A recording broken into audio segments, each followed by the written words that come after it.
Hi and welcome to another video, and this video is going to help all you, I would guess 40 plus endurance runners that sometimes feel that the best is behind you. And I had a moment about 7 years ago that changed the trajectory of my running. It was a bit of a red pill, blue pill moment from the Matrix, and I had a choice as to which direction I took. And it was actually from a conversation I had, which I'm going to share with you in a moment. And it made me realize I needed to make some changes in my running. And those 5 changes I'm going to share with you in this video. I think they're really fundamental in what's kept me running from 52 to nearly a week away from my 59th birthday, where I'm still making those improvements. So let's move on straight away with the video and see if I can help you move your running forward as you age. It often saddens me that I see runners that haven't used up their full potential, leaving unused potential on the table. And the reason for that is because I felt that way 7 years ago. I was a veteran endurance runner, and I was really just shuffling towards more injury and inconsistency, and I felt pretty down about that. However, a child's conversation in my hair salon with a fellow runner changed my direction forever. It was one question, and it absolutely floored me. And the question he asked me was, when was your peak as a runner? It's a simple enough question, right? Nothing particularly strange about that. However, I remember giving him some general kind of bluff about runs in my 40. But deep down, I was really seriously pissed off. I mean, not with him, but with myself, you know? Yes, I accepted, like we all have to accept, I was getting older. However, I'd kind of given up. I'd made a lot of assumptions about aging, you know, about what my potential was. And none of them had really been tested at all. So I kind of decided to make some changes in my running, and here they are. Here are the 5 changes I made to become, I feel, a better older endurance runner. So, change number 1, I got myself a running coach. Now, I know what you're going to think. As a running coach myself, I know you might expect me to say this. However, I have to say, it shortened my learning curve dramatically, and it saved me a lot of valuable time. Liam, my coach, rebooted my running. Now, I knew what to do in most cases with my running, but I just wasn't doing it. I mean, it kind of really amazes me how often we know what we need to do, but we just don't basically do it. I've been there, I'm sure you have. Maybe it's uncertainty of results, or a lack of confidence.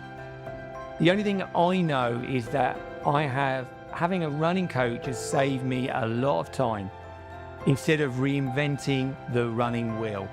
All I did, I just plugged myself into Liam's system and off I went. So I've got to say that made a major difference. Change number 2, I learned to run to feel.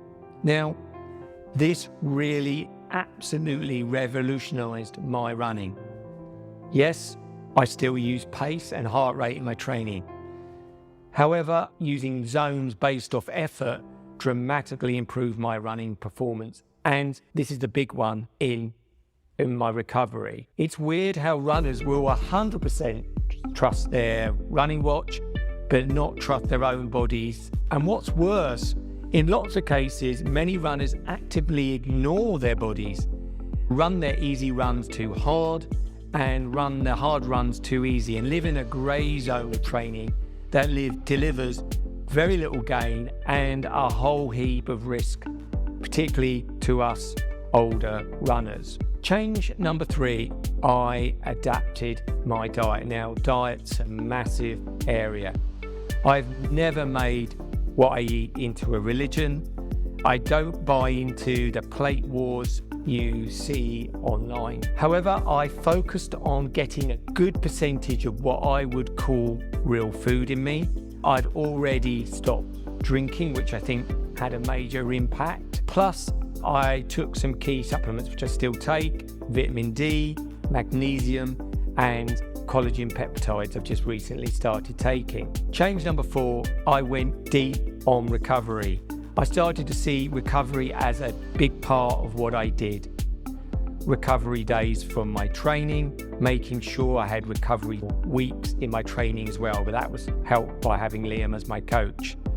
The types of intensity I performed, so I recovered more efficiently, and prioritizing sleep. Now, I'm sure you've heard this again and again, was a key element to my recovery from my running. Now look, the difference between 1 extra hour in bed instead of another, say, episode of Netflix is quite profound. So don't ignore sleep. It can have a massive impact on your running. Number 5, I got stronger. Strength training is something I have a bit of a love-hate relationship with. I would much prefer to run than to do strength training. However, without strength training, as I've got older, it might have been, and I think it would have been, the difference between longevity of running that I've had over the last 7 years and being injured more consistently. So I'll definitely look at plus. That's strength training. Plus, strength training has massive benefits to older athletes beyond just running. So I would definitely look at that. So that's it. I'm a week away from my 59th birthday as I make this video. I look back on those 7 years, and like I said earlier in the video, I feel like Neo in the Matrix, having the choice of the red pill or the blue pill. You know what it's like.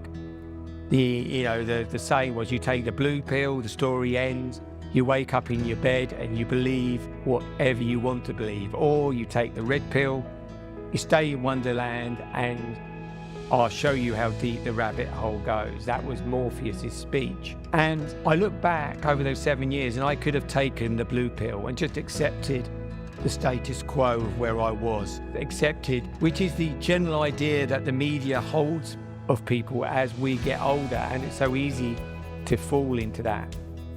I'm so glad that I took the challenge of the red pill, and personally I'm seeing how far my running rabbit hole takes me, where it goes.